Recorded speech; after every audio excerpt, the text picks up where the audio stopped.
Welcome to a virtual edition of Selectmen's Roundtable. Tonight we plan to discuss the police station building project. I'm Beth Cassavant and I'm joined by my colleagues, Vice Chair of the Board of Selectmen, John LeBeau, and Selectman and Vice Chair of the Police and Municipal Campus Building Committee, Mo DiPaolo. By way of background, in May of 2019, Town Meeting approved an appropriation request for $250,000 to fund a feasibility study evaluating the police station, town hall, and the senior center to see if the current buildings met the operating needs of their respective departments and the populations they serve. In September of 2019, the town contracted with Construction Monitoring Services to act as the owner's project manager for the project. And in January 2020, the town contracted with Tecton Architects to act as the architects for the project. The Board of Selectmen created the Police and Municipal Campus Building Committee on May 26th of this year, and the committee selected former Finance Committee member Patrick Pitney as their chair.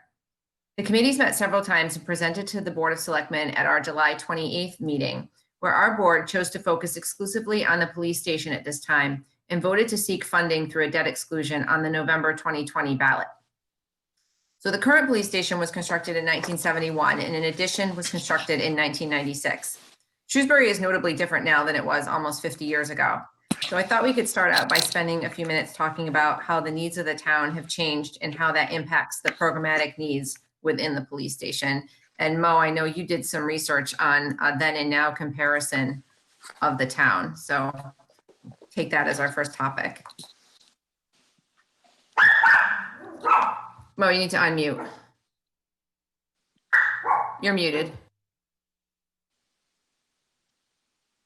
I thought you were saying you were putting yours on mute because of the dog. Well, okay. Yeah, the dog, but you're muted. In any event, I use numbers from the 1972 incident report, the town report. And in 1972, the population was 20,000. The police department, the sworn officers, including the chief, were 26. In 2019, population's 38,000. There's 49 sworn officers, including the chief. Did I say how many incidents there were in 72? I don't think so. Okay. Tell us again. In 1972, the police logged 10,849 incidents. In 2019, they recorded 38,861. So the population of the town almost doubled. The size of the department, sworn officers, basically doubled. And the number of incidents that they're responding to are over 3.5 times what they were doing in 1972. So you can see that we've grown a lot since 1972. And in addition to that, the complexities of policing with all the technology they need to use, et cetera, actually makes it a much more labor-intensive job. So that brings us up where we are today. It certainly is a very different town than it was, and policing's changed a lot since 1972. What people expect from a police department, and also the way the officers are trained and the services that they deliver to a community are different. Yeah, there's a huge difference. I think that's a great point to raise, Beth. I mean, besides the details that Mo provided relative to increase in incidents and increase in population, I think we could say it's similar to how things have changed in education. I mean, how somebody might have been educated in 1972 is a heck of a lot different than how they're educated today. How school buildings were designed in 1972 are different than they're designed today, and that holds for police. That holds for almost any kind of building, particularly a government service provider. As the service provision evolves, the structure needs to evolve. which is one of the reasons I think, among many reasons, and we're talking about, more of a reconstruction. I mean, we're not looking at renovation in this particular situation. No, well, one of the main reasons we're not looking at renovation is the needs certainly have changed. The spaces, they're just not functional anymore, as is the mechanicals. But the building was built with masonry bearing walls, even in the interior walls. So to try to renovate the building, and we found this out back in '96 or whenever we put that addition on, that we didn't have the flexibility to be able to move walls to make certain rooms bigger and certain rooms smaller, or create new spaces. So same situation that we had with Sherwood, where the school was built with masonry bearing walls, and with all the new HVAC requirements and the mechanicals that need to go in new buildings, the ceiling height wouldn't be high enough either. So to try to renovate that building it's really an exercise in futility. When we did the addition back in the late '90s, that was really as a stopgap to try to get the police department, the station, through maybe another 10 or 15 years while we were working through everything else. But we've long passed the usable life of that building. Functionally, it just does not work anymore. And if anybody's been in there, I think you could see the room where the officers meet at the beginning of a shift is about 150 square feet, maybe 200. The locker room isn't big enough for each officer to have a locker, so there's equipment stored all over the place.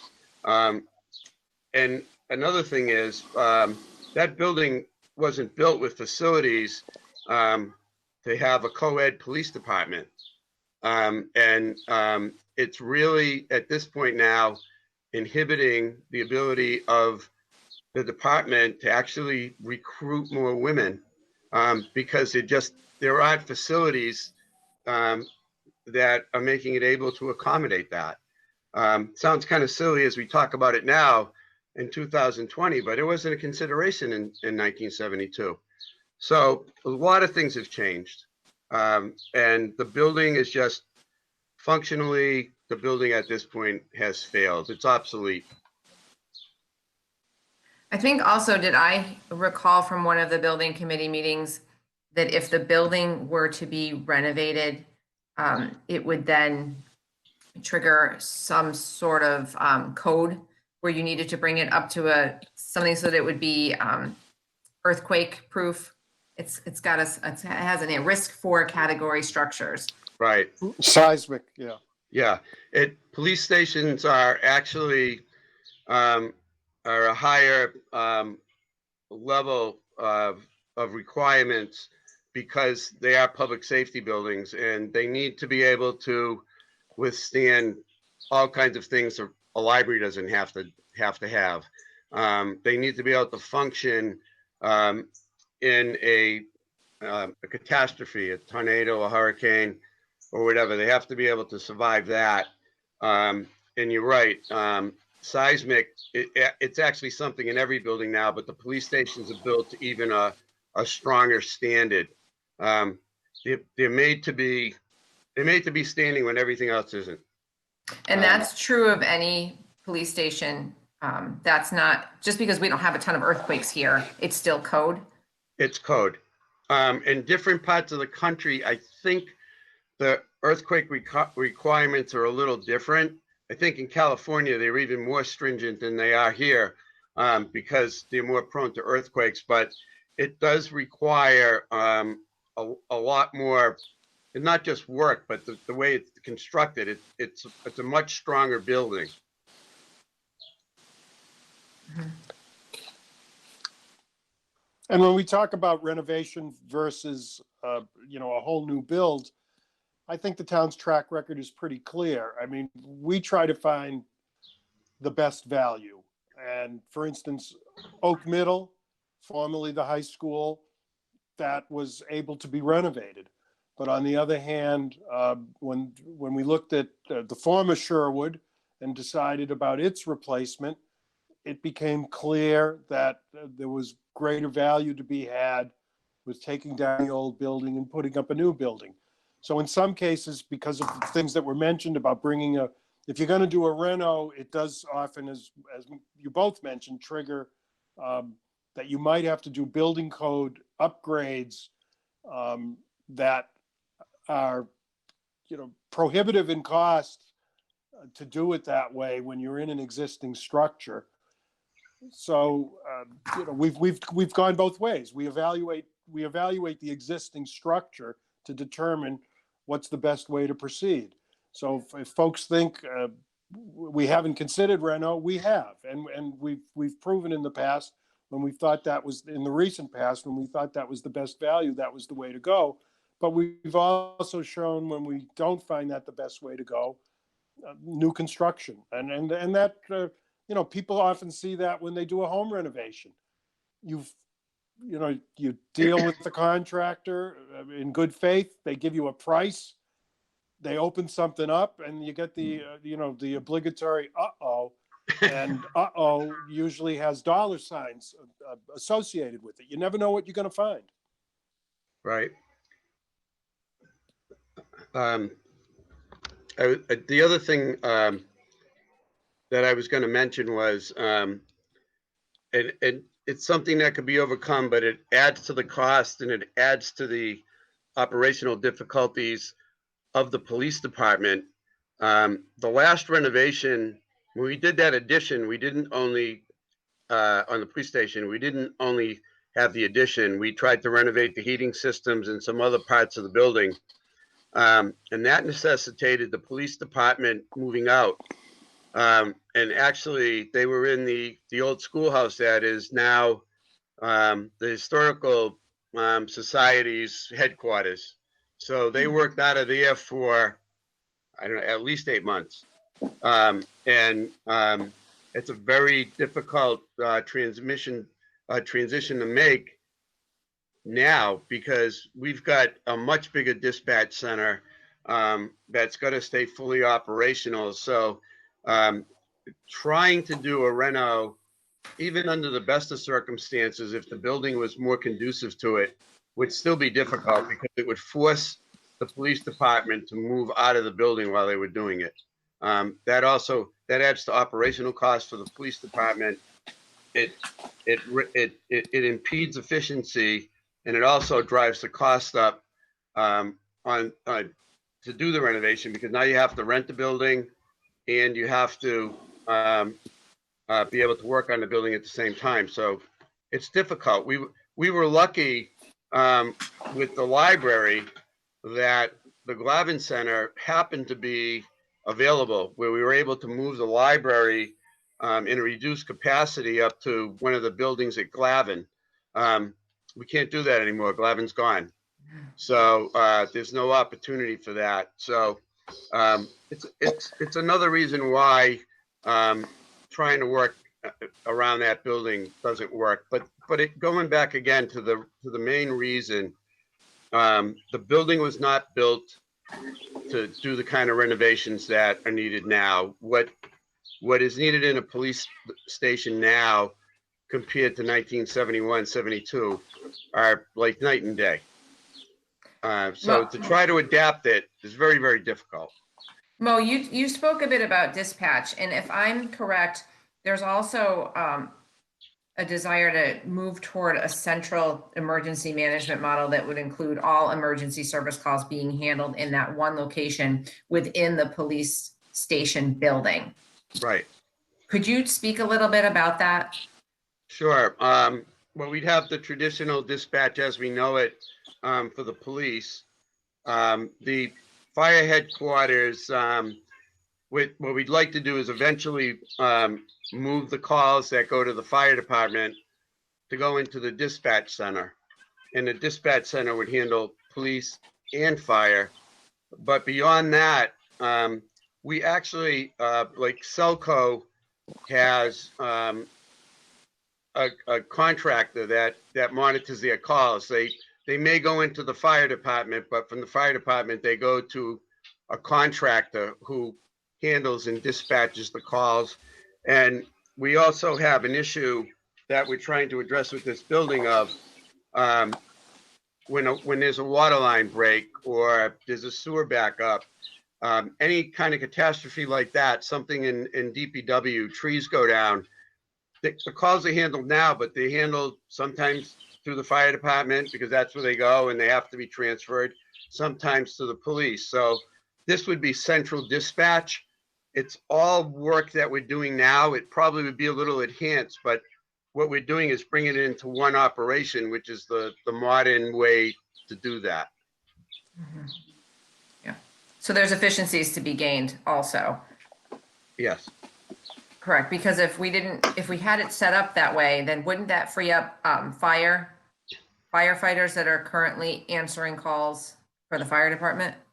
It is supposed to be able to free up what they call the barn man, the person who's left behind. And right now, they need that person because the police dispatches now, they actually, with their workload, it would be problematic to have the fire calls go in there.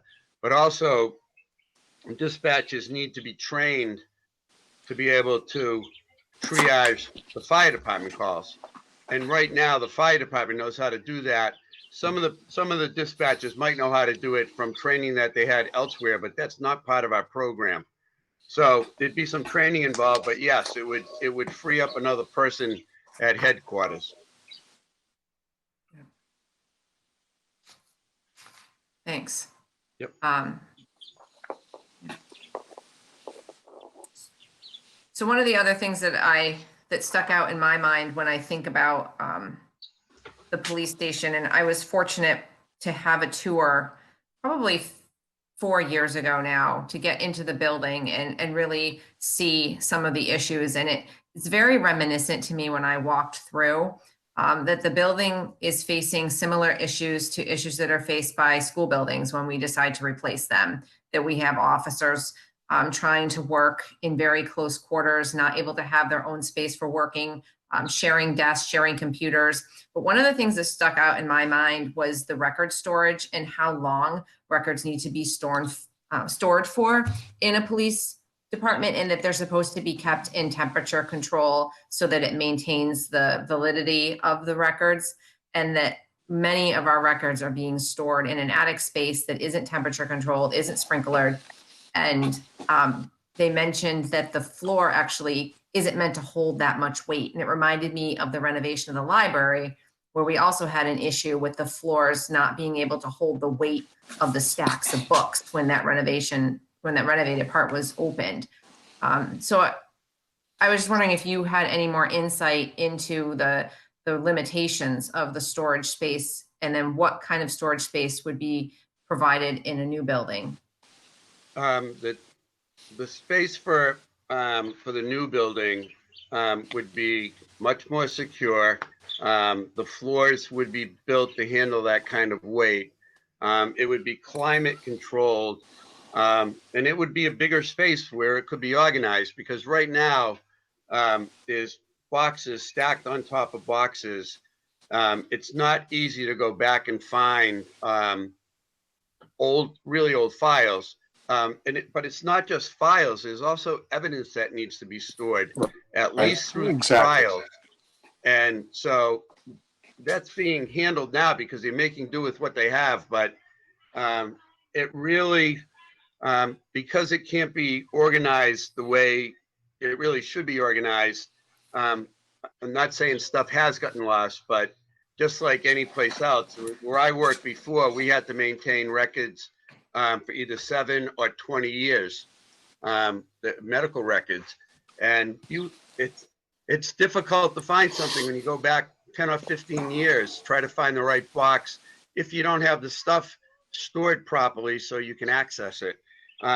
It might sound to some people to be trivial, but it's not. It's very, very important It could jeopardize cases.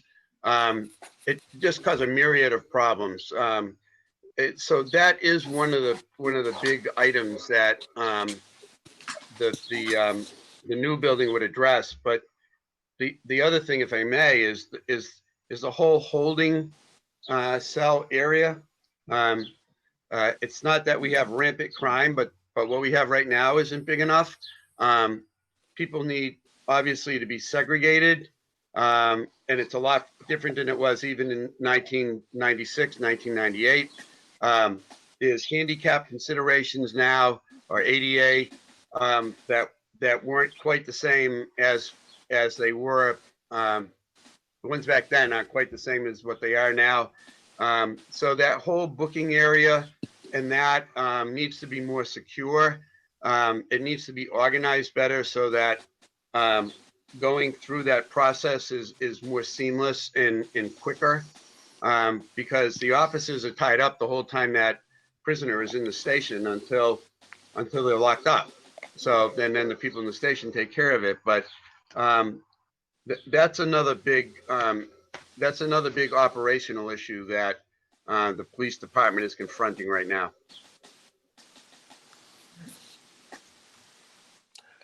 Mo, if I could ask you, in the design development that's been going on to date, what are we projecting the life of the new building to be? It's funny you asked that. I asked Chief Hester before he left. We were talking about the station, and they were just starting on space needs and that. And actually, Chief Hester had stepped back a little bit because he said he was going to be leaving, and the new chief should have the input and try to decide what the building was going to need operationally going forward. And he was on his way. He's on his way to retirement. So he was involved, but he had who is now Chief Anderson heavily involved in that, so the process could keep moving along. But they're looking at 20, 25, 30 years, at least 20. 25 is probably more like it, although it's just like anything else. If requirements change, not the building would last, the requirements change, that could be something different. But just like we do with the other buildings, we plan them for the long term, and then in actuality, we add 10 or 15 years onto the life before we do something with them. But I did even talk to Chief Anderson about it, and he's comfortable that they're looking out long term for the needs of the department in the space needs. So they're not going to have to do it. We're not going to be doing this again in 15 years.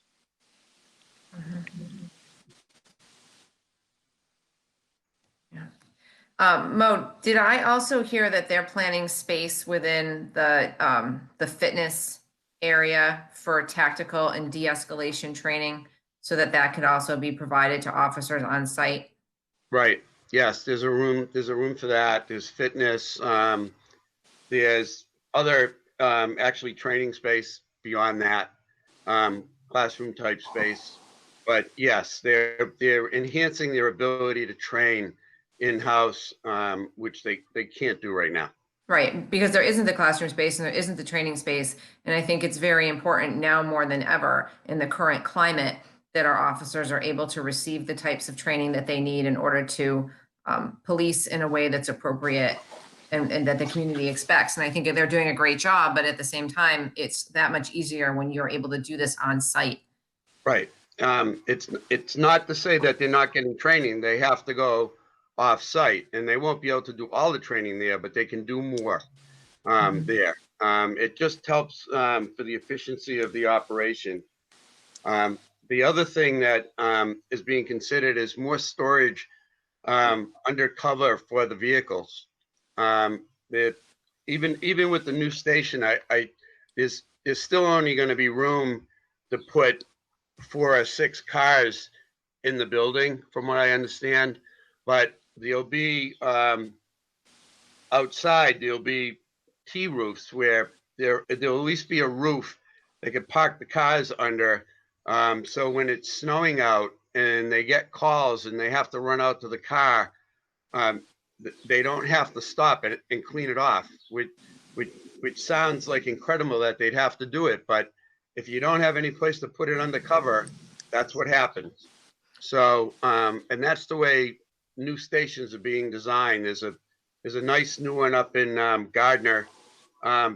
It's very similar to ours, and they've got, probably half their cars that are going to be outside have cover, so that they don't run into that problem. Right.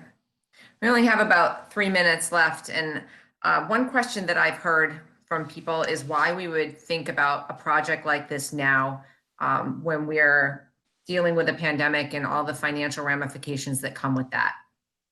And the answer to that, I mean, from the building committee perspective, I know my perspective. This building still needs to be addressed, and we need to keep planning and moving ahead. We need to be smart about how we do it, but this, if anything, I would say that this COVID thing actually might have intensified the need to get that building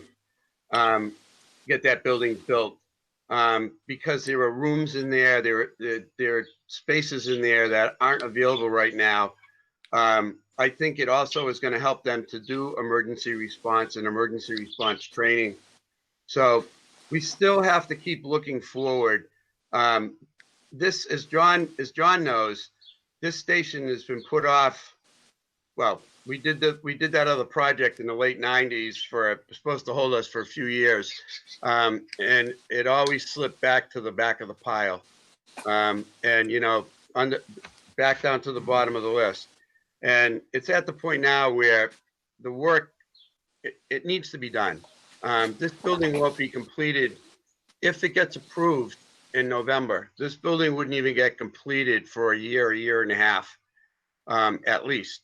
So there's time horizons here that you have to deal with. And but Beale School didn't stop construction because of COVID. Safeguards were put in place so that they could continue to work. There's also been a thing about, well, how can you do that in a budget crunch?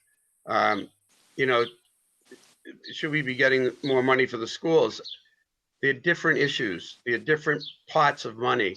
One is not, yes, the total tax bill is affected by one, but one is a long-term capital investment, like your house, either building a house or putting an addition on, and the other ones are operational needs, and the funding mechanisms are different. Correct. So we need, just as Sherwood had got to the point where it needed to be replaced, we've pushed this one to the limit, and we need to start working now, and we need to bring it before the public and educate them as to why now, why this building, what the ultimate size of the building is, etc. So we've got to get that information to people and have them understand. And as I said, it's at the point where it needs to be done. There's a long time horizon to get it finished, and if we put it off for 2 more years, that means the police station wouldn't be ready again for 4 more years. Well, thank you. And that pretty much brings us to the end of our time. And hopefully we'll have an opportunity to come back together, bring some, possibly Pat Pitney from the building committee, the chair of the building committee, and have another discussion and keep giving information to the voters in this way, considering we're a little bit constricted in what we can do by COVID. But I do appreciate the opportunity to talk tonight and get some information out to the public on this really important project. All right. Thank you. Thanks, everyone. Good night. Take care. Night. Good night.